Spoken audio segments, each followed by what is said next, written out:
আমার প্রাণপ্রিয় ভাই ও বোনেরা এবং মুরব্বী যারা আছেন, আমার চাচার বয়স, দাদার বয়স, সবাইকে বলবো গাড়ি অ্যাক্সিডেন্ট নিয়ে কিছু কথা। যারা হুন্ডার চালান আপনারা সাবধানে চালাবেন। আর আমি আমার কিছু ব্যক্তিগত বিষয় শেয়ার করব। আমি ফার্স্ট কিন্তু সৌদি আরবে গাড়ি চালাইছি।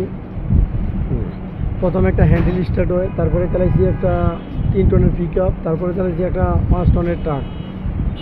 আর আমি দেশে চালাইছি টোটাল একটা হুন্ডা প্রথম, পরে একটা সিএনজি, এরপরে একটা হুন্ডার, এরপরে একটা প্রাইভেট কার, এরপরে আবার হুন্ডা। তো আমি কালকে রাত্রের 11টার দিকে বাসার দিকে রওনা দিচ্ছি। 11টা 5-এ দেখি আমি প্রধানমন্ত্রী কার্যালয়ের 1 নম্বর গেটে একটা ট্রাক দাঁড়াইছে, আর ট্রাকের তলে একটা লোক। তখন ভাবলাম যে ট্রাক সমস্যা হয়েছে, নষ্ট, এই কারণে লোকটা তলে। পরে দেখি ওই লোকের মানে একটা পাও বাম সাইডের প্রায় 6 ইঞ্চির মতো পরে তেনা তেনা বানাই লেছে। ট্রাকের তলে যে পড়ছে, প্রাইভেট কারে বাড়ি দিছে, ট্রাকের তলে পরে ট্রাক বেরিক দিছে। বেরিকে হেড চায় গিয়া হয়তো বাম পাওয়াটাই পুরাটাই তছনছ হয়ে গেছে। পুরাটা না, 6 ইঞ্চির মতো, মানে গোড়ার উপরতে নিয়ে পাতা পর্যন্ত 6 ইঞ্চির ভিতরে পুরাটা একবারে তেনা তেনা হয়ে গেছে। হাড় মাংস সব গলে গেছে। ওই লোকটা জীবিত আছে। গিয়ে দেখলাম যে বলতেছে যখন তুমি দিছি, ভাই আমার মেডিকেল নেই, ভাই আমার বাঁচান।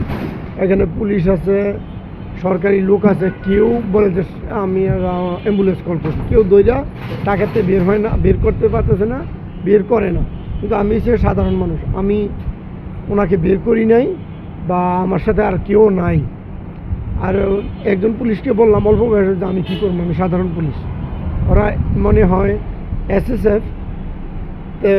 40 মিনিট পরে অ্যাম্বুলেন্স আইলো, অ্যাম্বুলেন্স ফায়ার সার্ভিসের। ওরা মেডিকেল নিয়ে গেলো। তাই আমি ভাইয়ের জন্য আমি দোয়া করি মন প্রাণ থেকে।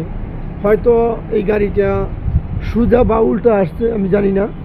এখানে ইউটার্ন নাই গিয়া, তো প্রথম প্রাইভেট কারে বাড়ি দিছে, পরে ট্রাকের তলে পড়ছে, পরে এই অ্যাক্সিডেন্টটা হয়েছে। তা আমি সবাইকে বলবো উল্টা কেউ গাড়ি চালাবেন না, উল্টা কোনো